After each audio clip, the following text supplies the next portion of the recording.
Hello friends, welcome to the my YouTube channel CKP classes with प्रतिमा तिवारी।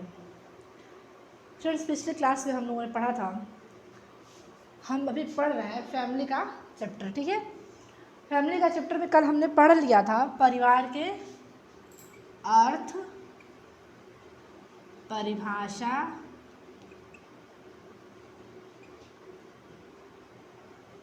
और विशेषता। ठीक है, हमने परिवार के इन 3 पॉइंट्स के बारे में कल हमने बात की थी कि परिवार किसे कहते हैं, परिवार का अर्थ क्या है, उसकी विशेषताएं क्या है, इन सब के बारे में हमने कल डिटेल चर्चा। हमने परिवार के अर्थ और विशेषताओं में कुछ ऐसे पॉइंट्स पढ़े थे, जैसे मान लीजिए अर्थ क्या है। परिवार के अर्थ के बारे में हमने पढ़ा था कि परिवार एक मतलब समाज की वह धुरी है, परिवार समाज की वह धुरी है जिस पर पूरा विश्व टिका हुआ है। परिवार ऐसा केंद्र बिंदु है जिसमें सारा समाज, सारा विश्व टिका हुआ है। समाज का अस्तित्व भी परिवार से ही शुरू होता है। हमने कुछ पॉइंट्स पढ़े थे कि परिवार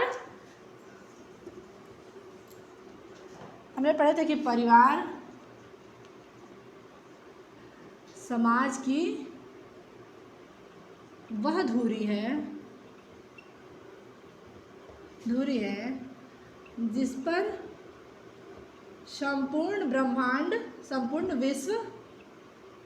विश्व टिका हुआ है।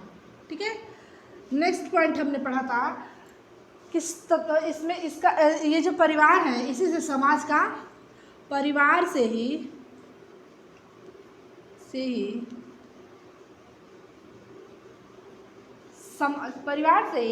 जो मनुष्य है उसका समाज में अस्तित्व है। परिवार से ही मनुष्य का समाज में अस्तित्व है। नहीं, हमने पढ़ा था कि परिवार एक सार्वभौमिक संस्था है जो प्रत्येक समाज में पाया जाता है, चाहे वह समाज परंपरागत हो या आधुनिक हो। ठीक है, परिवार एक सार्वभौमिक संस्था है, सार्वभौमिक संस्था है जो प्रत्येक समाज में पाया जाता है,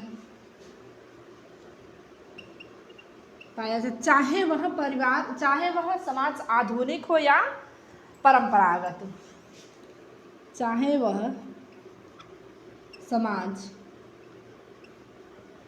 परंपरागत हो या आधुनिक हो। ठीक है, इन सब के बारे में हम थोड़ी बातें कर रहे थे। ठीक है, नेक्स्ट क्या है कि परिवार ही वह कारखाना है जहाँ मनुष्य का निर्माण होता है। परिवार वह कारखाना है जहाँ व्यक्ति का निर्माण होता है।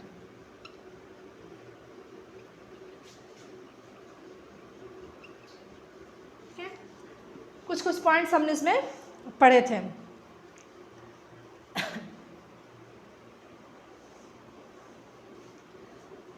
एक पॉइंट और है कि परिवार, समाज और ये जो व्यक्ति है, पहले व्यक्ति से परिवार बनेगा, व्यक्ति, परिवार, देन समाज। ये तीनों क्या है, एक दूसरे से गहराई से जुड़े होते हैं। ये तीनों एक दूसरे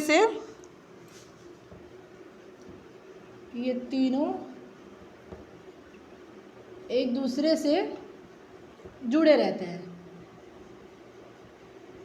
गहराई से जुड़े रहते हैं। क्योंकि पहले व्यक्ति से परिवार का निर्माण होता है, फिर परिवार से समाज का निर्माण होता है। तीनों एक दूसरे से परस्पर से संबंधित होते हैं। इन सब के बारे में हमने छोटी छोटी बातें की थी हमने परिवार के अर्थ के बारे में। देन हम बात किए थे कुछ परिभाषाओं के बारे में, जैसे किन किन विद्वानों ने अपने कौन कौन से मत दिए थे। फिर हमने पढ़ा था कि परिवार शब्द का जो ये उद्गम है वो किस शब्द से हुआ था। जैसे लैटिन भाषा के फैमुलस शब्द से परिवार का शब्द का उद्गम हुआ था। ये हिंदी रूपांतर है, ठीक है। ये परिवार जो है फैमिली शब्द का हिंदी रूपांतर है जो लैटिन भाषा के फैमुलस शब्द से लिया गया है।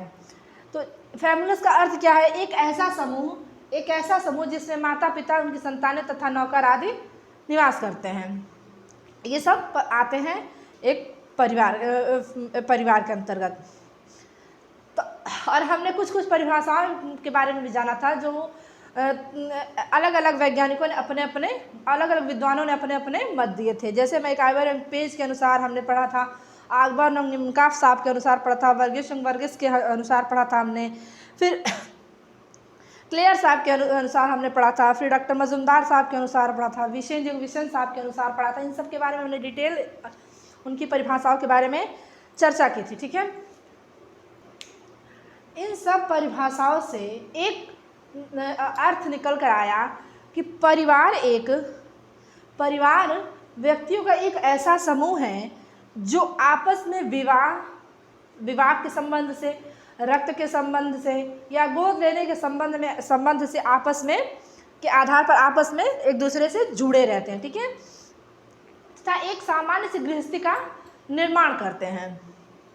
फिर हमने पढ़ा था कि जो ये विशेषताएं हैं, जो परिभाषाएं हैं, उनकी एक एक बिंदु छट के आई थी। जैसे मतलब परिवार विवाह, रक्त या गोद संबंधों द्वारा बंधे होते हैं। जैसे कई बातें हमने यहाँ पे नोट डाउन भी की थी, उनके बारे में हमने चर्चा भी की थी। फिर हमने पढ़ी थी परिवार की विशेषताएं। परिवार की कौन कौन सी विशेषताएं हैं। हमने जो परिवार की विशेषताएं पढ़ी थी वो हमने परिवार की विशेषताओं में 8 प्रकार की परिवार की विशेषताएं पढ़ी थी। देन उसके बाद हमने कुछ अलग से जैसे पॉइंट के आधार पर, कुछ बिंदु के आधार पर ये हमने कुछ और परिभाषाओं के बारे में बात की थी। जैसे हमने पढ़ा था परिवार की विशेषताओं में सबसे पहले मैंने पढ़ा था सार्वभौमिकता, दूसरा पढ़ा था सीमित आकार, तीसरा पढ़ा था भावनात्मक संबंध, चौथा रचनात्मक प्रभाव, देन सदस्यों का उत्तरदायित्व, 6 नंबर सामाजिक संरचना में केंद्रीय स्थिति, फिर अस्थायी व अस्थायी प्रकृति, देन सामाजिक नियंत्रण। ये हमने परिवार की विशेषताओं में पढ़ा था। फिर हमने कुछ अलग विशेषताओं के बारे में पढ़ा था। जैसे मान लीजिए विवाह संबंध हो गया, संतान उत्पत्ति एवं पालन पोषण हो गया, वंश नाम हो गया, एवं लैंगिक संबंध हो गया, सामान्य आवास व्यवस्था। ये सब कुछ अलग से बिंदु है जो परिवार की विशेषताओं के अंतर्गत आते हैं। देन आज हम लोग का टॉपिक है जो है परिवार के कार्य। आज का हमारा टॉपिक है परिवार के कार्य।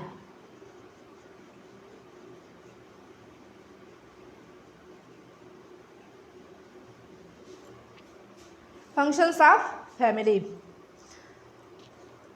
परिवार के कौन कौन से कार्य हैं, इनके बारे में अब हम बात करेंगे। परिवार के कुछ कार्य जो हैं, परिवार के जैसे कुछ कार्य हैं, जैसे जैविक हो गया, शारीरिक कार्य हो गया, सामाजिक कार्य हो गया, राजनीतिक कार्य हो गया, मनोवैज्ञानिक कार्य हो गया, ये क्या कहते हैं, आर्थिक कार्य हो गया। इन सब कार्यों को ही परिवार के कार्य के अंतर्गत हम लोग रखते हैं। परिवार के अनगिनत कार्य हैं, परिवार में अनगिनत कार्य हैं जो ये गिनना उसको गिनना ही संभव नहीं है, ठीक है। उसको शब्दों में व्यक्त करना संभव नहीं है, गिनना संभव नहीं है कि कितने कार्य हैं। कार्य निरंतर चलते रहते हैं क्योंकि इसको हम रोक नहीं सकते। परिवार के अनगिनत कार्य चलते रहते हैं। जैसे अपने बच्चों के पालन पोषण के लिए, सदस्यों की आवश्यकताओं की पूर्ति के लिए, फिर बेहतर भविष्य के निर्माण के लिए, बच्चों के उनके सुखी जीवन को बिताने के लिए निरंतर कार्य करते रहते हैं। एक के बाद एक पीढ़ी दर पीढ़ी ये कार्य चलता रहता है, कार्य कभी रुकता नहीं है। निस्वार्थ भाव से माता पिता निस्वार्थ भाव से अपने बच्चों के उत्तम भविष्य के लिए निरंतर परिश्रम कार्य करते रहते हैं। तो जैसे कहते हैं ना कि कभी मतलब माता पिता अपने बच्चों के भविष्य के लिए कभी भी ये नहीं देखते हैं कि ये कार्य कठिन है या आसान है, वो करते हैं जिससे उनको ये लगता है कि अगर हम ये करेंगे तो हो सकता है मेरे बच्चे का भविष्य उज्जवल हो। तो वो हमेशा वो कार्य परस्पर करते रहते हैं, परिश्रम करते हैं, मेहनत करते हैं भविष्य को उज्जवल बनाने के लिए।